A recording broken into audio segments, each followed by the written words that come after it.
Bonjour et bienvenue sur ma chaîne. Voici en fait la vidéo numéro 2.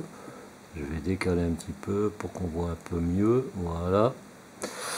Alors, toujours pour ceux qui sont intéressés, je montre le petit papier. Contactez Didier pour prix par email didiernomadelizer@gmail.com. Tout simplement, je le représenterai après. Donc, voici, après les couteaux fixes, les couteaux pliants. Donc, je commencerai par celui-là, c'est un étui atypique. Alors, j'ai déjà fait des vidéos sur tous les couteaux normalement, sauf peut-être ceux-là. Et ce qu'il y a là. Je sais plus, peut-être celui-là aussi, ces deux-là, c'est des couteaux croche et couteaux de sculpteur. Donc, ceux-là sont neufs, j'en parlerai tout à l'heure. Donc alors ça c'est un couteau ancien, voire très ancien. Alors il peut être porté comme ça devant, il peut être porté à l'arrière. Donc en fait il y a possibilité d'ouvrir la pression soit d'un côté ou soit de l'autre. Voilà, tout simplement. Alors c'est un couteau atypique, pas un couteau atypique, un étui atypique. C'est quand même un étui style pancake avec avec le couteau qui est dedans. Donc en fait voilà, c'est vraiment le gros bétail, voilà, qui se ferme. C'est vraiment le bon couteau. Alors c'est tous les couteaux que j'ai réussi à acheter d'un côté et de l'autre, sur des brocantes, des trucs comme ça, même oui, des brocanteurs plutôt que des vides-greniers, simplement parce que j'ai trouvé joli. Donc je les ai quand même payés, je ne vais pas dire cher, mais je les ai quand même payé un bon prix, mais un prix raisonnable ma foi. Donc voilà, ça c'est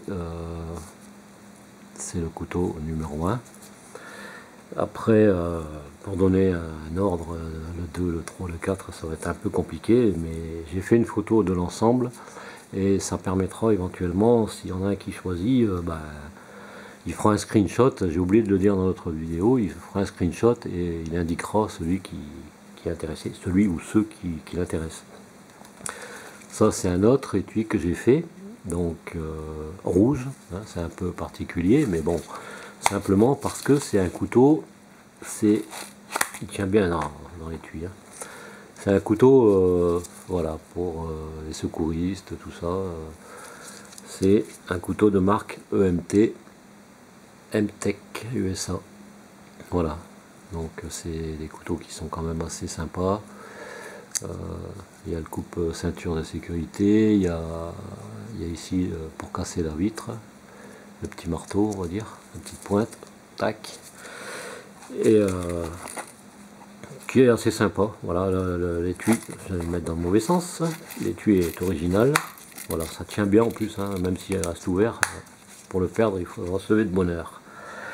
Ensuite il y a celui-là que j'ai fait. Donc l'étui fait main, j'en ai déjà parlé, bel étui.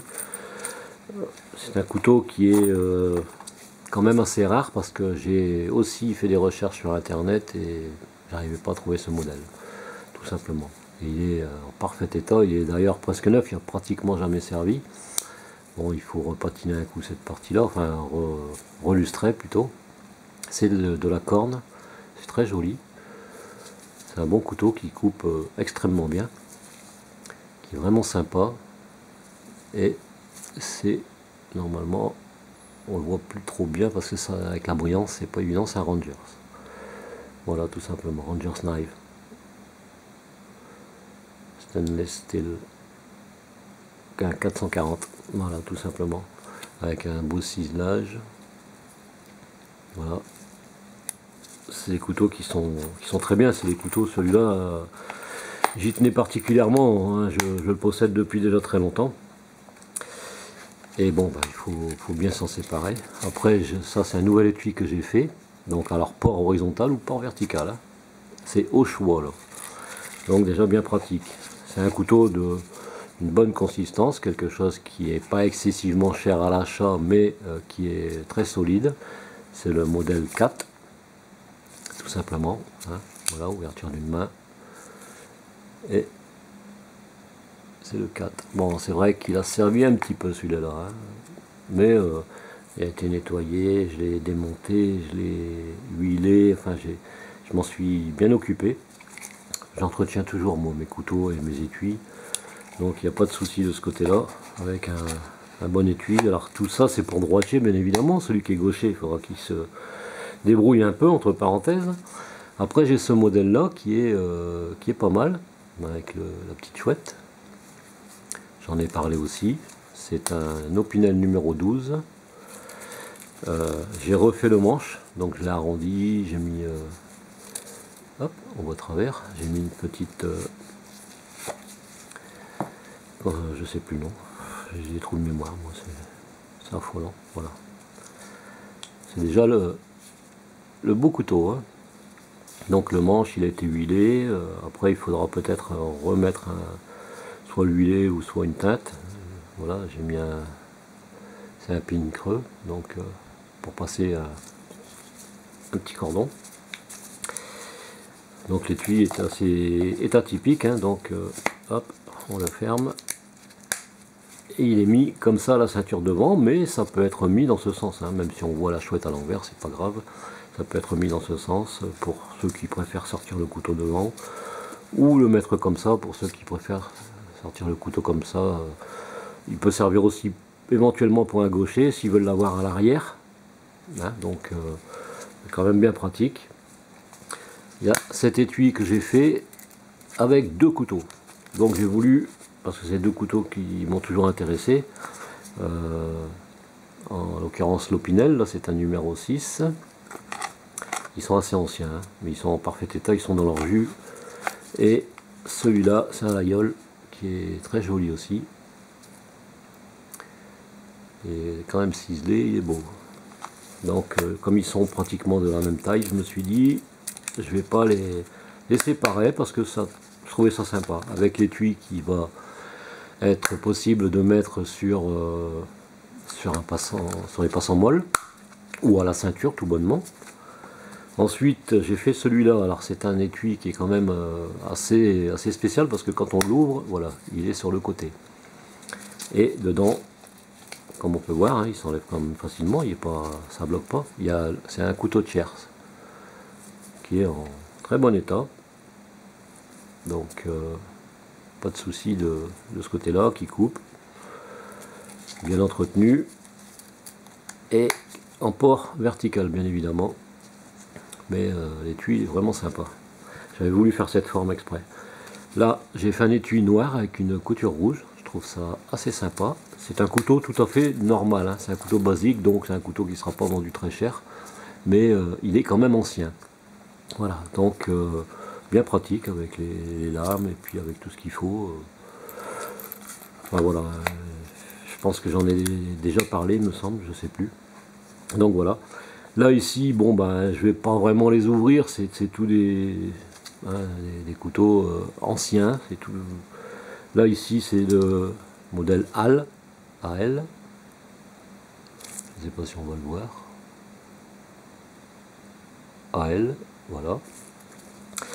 Ensuite il y a celui-là qui c'est un Pradel, donc c'est quand même des couteaux anciens, un peu ressemblant au couteau Opinel. Donc ici, ça c'est des couteaux que j'ai trouvé dans un vide-grenier. Ceux-là c'était dans un vide-grenier. Je les ai achetés pour un prix raisonnable, on va dire. Voilà, je les ai pas eu pour presque rien, mais quand même pour un prix raisonnable. C'est parce qu'ils étaient ensemble. Donc voilà, c'est de la même marque ces trois-là. Et j'ai voulu les prendre tous les trois. Voilà. Après, il y en a j'ai un modèle comme ça. Je donnerai plus de détails éventuellement par mail. Il y a celui-là aussi, ça c'est de la corne. Là, un petit étui, donc avec une Opinel numéro... Alors là, il n'y a pas de numéro dessus, je sais plus. Je pense que ça doit être un numéro 4 ou numéro 5. Je sais plus trop. Mais il est très ancien celui-là, je peux vous le dire. Il doit avoir une bonne centaine d'années, je crois. Et après, j'ai celui-là, qui est en forme de feuille de sauge, qui est assez sympa, manche en corne aussi, pour lequel j'ai fait un étui. Si je le mets dans le mauvais sens, ça ne va pas le faire. Donc voilà, avec l'étui que j'ai fait. Et puis, je pense que j'ai tout présenté, hein, sauf peut-être ça. Bon là, je vais pas l'enlever parce que après il faut renouer et tout. Mais c'est un, il est tout neuf, hein, celui-là.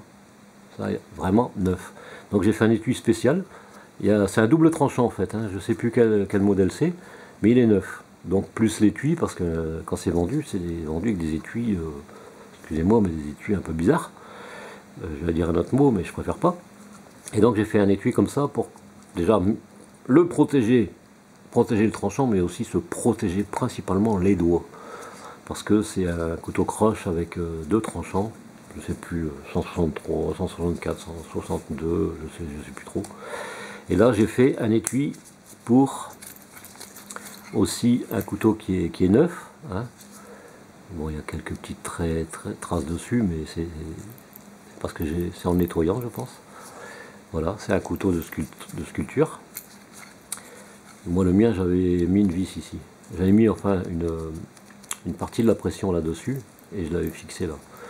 Et en fait, celui-là, c'est un cadeau on me l'a acheté en fait, alors que j'en avais déjà un. Donc c'est pour ça que je le revends, pour éviter les doublons, parce que ça sert à rien. Là, l'étui, c'est un étui que j'ai fait, qui est bien solide. Donc c'est pas un étui à mettre à la ceinture, parce qu'il y a un trou, vous mettez un cordon, vous l'avez autour du cou, hein. Et il ne peut pas se sauver, étant donné que c'est fermé, et puis il ne peut pas sortir. Voilà. Ça, c'est déjà bien pratique. Donc voilà pour les couteaux. Moi, je vous propose la même chose que sur les couteaux fixes. Tout simplement de faire votre choix, et puis de donner un prix. Bon, vous connaissez quand même les prix de ces couteaux, hein. Ils sont neufs en plus. Donc ce sera le prix d'origine. Bien sûr, il y aura le prix de l'étui en plus, mais ce ne sera pas excessif non plus, hein. Après, c'est à vous de choisir. Si vous prenez tout un lot, par exemple, là, je peux vous faire un prix sans aucun souci. Donc, je remets le petit papier. Il suffit de me contacter à l'adresse mail qui est indiquée ici, en me disant, voilà, évitez surtout de me dire combien vous vendez celui-là, combien vous vendez celui-là. Les prix, je ne sais pas combien je vais les vendre, hein. Si je fais une recherche et que je sais qu'il y a des couteaux qui sont très rares, je vais les vendre très cher. Donc pour vous éviter ça, vous pouvez faire de bonnes affaires tout simplement en indiquant votre prix. Si votre prix me convient, je vous le vends, il n'y a aucun souci. Si vous êtes un peu trop bas, moi je vous dirais, je pense plutôt autant. Et si toutefois on se met d'accord tous les deux, ce sera vous qui pourrez bénéficier de ce couteau et de l'étui en même temps. Parce que ce sont tous des étuis que j'ai fait à la main. Tous les étuis qu'il y a là, c'est moi qui les ai fait. Tous. J'ai pas fabriqué les couteaux, bien évidemment. Mais il y a quand même du choix, il y a quand même ce qu'il faut pour bien s'amuser, quoi. Avoir un bon petit couteau sympa. Comme celui-là, bon, je ne vendrai pas très cher parce que c'est un couteau, même s'il est ancien, il est simple. Voilà, puis il n'y a que l'étui, je pense que l'étui voudrait peut-être plus cher que le couteau, et encore. Mais il est sympa avec une plume, une couture rouge, noire comme ça, c'est joli, ça à la ceinture. Si vous vous faites arrêter par les forces de l'ordre, c'est pas une lame qui se bloque, hein, donc il n'y a aucun souci. C'est un peu un couteau du même, c'est tout en inox, hein. C'est un peu pour rappeler le Victorinox, tout simplement. Voilà.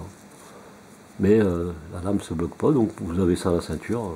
Il n'y a pas de souci, on ne va pas vous arrêter, vous mettre en prison pour un couteau comme ça. Après, pour les lames qui se bloquent, là, éventuellement, oui, c'est possible, hein. Mais c'est pas moi qui fais la loi. Bon, donc sur ce, je vous dis à très bientôt, en espérant avoir de vos nouvelles. Et puis, je vous dis merci tout d'abord. Et puis, faites votre choix, faites-vous plaisir pour Noël. Allez, sur ce, bonne journée à tous, et puis à très bientôt pour une prochaine vidéo. Bye bye!